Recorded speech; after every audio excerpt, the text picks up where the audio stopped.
निष्ठा प्रशिक्षण पर आगामी परीक्षा की दृष्टि से हमने मॉड्यूल 1 से मॉड्यूल 18 के इम्पॉर्टेंट प्रश्नों का क्वेश्चन बैंक बनाया है। इसमें अभी तक हमने मॉड्यूल 1, मॉड्यूल 2 एंड मॉड्यूल 3 पर जो आधारित क्वेश्चन बैंक है उस पर हमारी चर्चा हो चुकी है। जिन वीडियोस का लिंक डिस्क्रिप्शन बॉक्स में है, आप उन वीडियोस को देख सकते हैं। आज हमारी चर्चा मॉड्यूल 4, जिसका नाम है शिक्षण अधिगम प्रक्रिया में जेंडर आयामों की प्रासंगिकता पर आधारित जो क्वेश्चन बैंक हमने बनाया है उस पर बात होगी। इसी के साथ साथ आपको एक इम्पॉर्टेंट बात और बतानी है कि जब आप बीआरसी पर निष्ठा प्रशिक्षण की ऑफलाइन ट्रेनिंग ले रहे थे तो उस समय हमारे पास 12 मॉड्यूल थे, लेकिन अब जबकि हम दीक्षा प्लेटफॉर्म पर निष्ठा प्रशिक्षण की ऑनलाइन ट्रेनिंग ले रहे हैं तो हमारे पास यहाँ पर जो टोटल मॉड्यूलों की संख्या है वो 18 है। यानी कि जो बड़े 6 मॉड्यूल हैं उसमें से एक मॉड्यूल यही है, शिक्षण अधिगम प्रक्रिया में जेंडर आयामों की प्रासंगिकता। पहले ये नहीं था, ये नया प्रशिक्षण या नया मॉड्यूल ऐड हुआ है। तो आइए अब देखते हैं कि इस मॉड्यूल पर आधारित जो इम्पोर्टेंट क्वेश्चन है जो आगामी परीक्षा की दृष्टि से आपके लिए उपयोगी हो सकते हैं वो प्रश्न क्या हैं। इस गूगल फॉर्म में मेरे द्वारा जो पहला प्रश्न संकलित किया गया है, आपसे निवेदन है कि पहले आप पहला, दूसरा और चौथा प्रश्न देखिए क्योंकि ये सबसे इंपॉर्टेंट क्वेश्चन हैं। इसमें जो पहला प्रश्न है कि महिला और पुरुषों के बीच जैविक अंतर को स्पष्ट करने वाला शब्द कौन सा है। तो महिला और पुरुषों के बीच जो जैविक अंतर को स्पष्ट करने वाला शब्द है वो है यौन, या इसको सेक्स भी कहते हैं। तो हम इसे टिक कर देते हैं। अभी हम आपको और भी स्पष्ट कर देंगे कि जैविक अंतर का मतलब क्या होता है। अभी नीचे बढ़ेंगे तो आपको स्पष्ट हो जाएगा।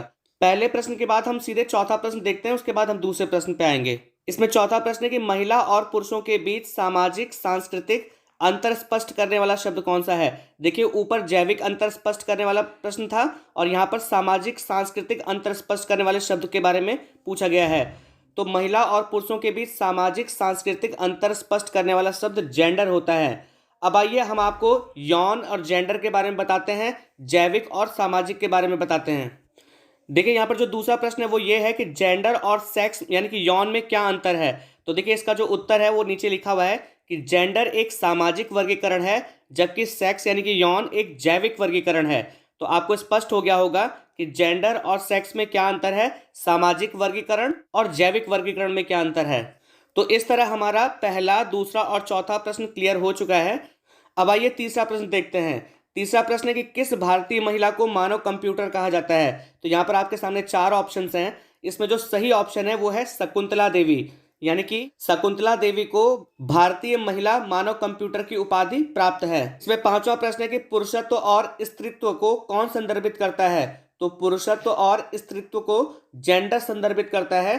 तो इसका जो सही उत्तर है वो जेंडर है। इसमें छठवां प्रश्न है कि प्रच्छन्न पाठ्यक्रम या हिडन पाठ्यक्रम क्या है। तो प्रच्छन्न पाठ्यक्रम जिसे विद्यालय में अनौपचारिक रूप से पढ़ाया जाता है उसे प्रच्छन्न पाठ्यक्रम या हिडन पाठ्यक्रम कहा जाता है। इसमें सातवां प्रश्न कि भारत की मिसाइल महिला किसे कहा जाता है। तो भारत की मिसाइल महिला टैक्सी थॉमस को कहा जाता है, इसलिए अंतिम विकल्प सही होगा। इसमें आठवां प्रश्न कि जेंडर को प्रभावित करने वाले कारक कौन कौन से हैं। तो जेंडर को प्रभावित करने वाले कारक परिवार, विद्यालय, विज्ञापन, मीडिया, बाजार, नस्ल, वर्ग, धर्म, जाति और विकलांगता है, इसलिए मैंने एक ही विकल्प बनाया है। तो यही आंसर सही है। इसमें अगला प्रश्न है कि सुल्ताना का सपना कहानी के लेखक कौन है। तो सुल्ताना का सपना कहानी के जो लेखक हैं वो बेगम रुकैया सखावत हुसैन है, इसलिए तीसरा ऑप्शन सही होगा।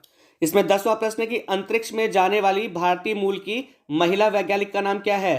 तो देखिए, अंतरिक्ष में जाने वाली जो भारतीय मूल की महिला वैज्ञानिक थी उनका नाम कल्पना चावला था, तो पहला विकल्प सही होगा। इसमें 11वां प्रश्न है अमेरिका द्वारा कल्पना चावला को किस सम्मान से सम्मानित किया गया था।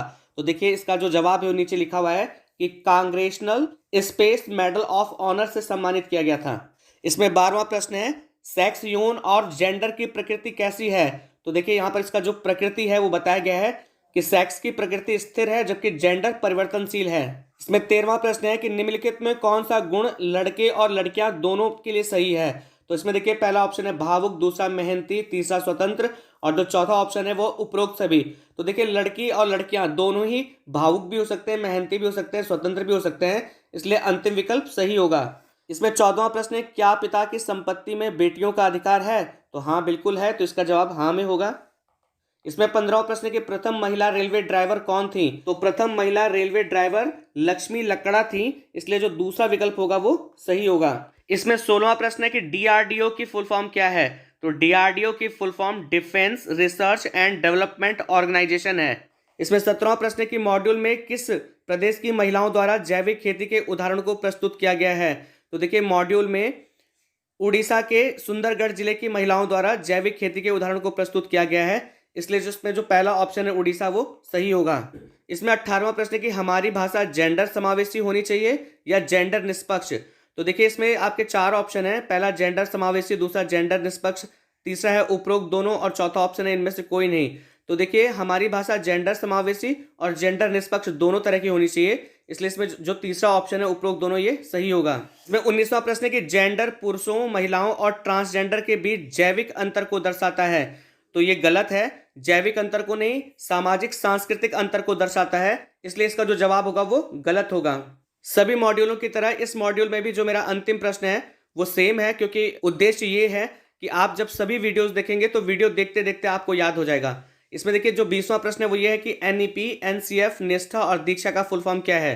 तो इसमें जो सबसे पहला है NEP, उसका जो फुल फॉर्म है वो है नेशनल एजुकेशन पॉलिसी यानी कि राष्ट्रीय शिक्षा नीति। दूसरा है NCF यानी कि नेशनल करिकुलम फ्रेमवर्क यानी कि राष्ट्रीय पाठ्यचर्या की रूपरेखा। निष्ठा की फुल फॉर्म होती है national initiative for school heads and teachers holistic advancement. और दीक्षा की फुल फॉर्म है digital infrastructure for knowledge sharing. तो मैं आशा करता हूं कि मॉड्यूल 4 के जो इंपॉर्टेंट क्वेश्चनों का जो एक क्वेश्चन बैंक है जिसको आपके साथ डिस्कस किया गया वो आपको अच्छा लगा होगा। अगर आपको मेरा वीडियो पसंद आया तो आपसे निवेदन है कि इस वीडियो को लाइक शेयर कमेंट जरूर करें, ताकि आपको जो और मॉड्यूल्स के जो क्वेश्चन बैंक हैं वो वीडियोस के थ्रू आपको प्रॉपरली टाइम से मिलते रहें। वीडियो देखने के लिए आप सभी लोगों का बहुत बहुत धन्यवाद।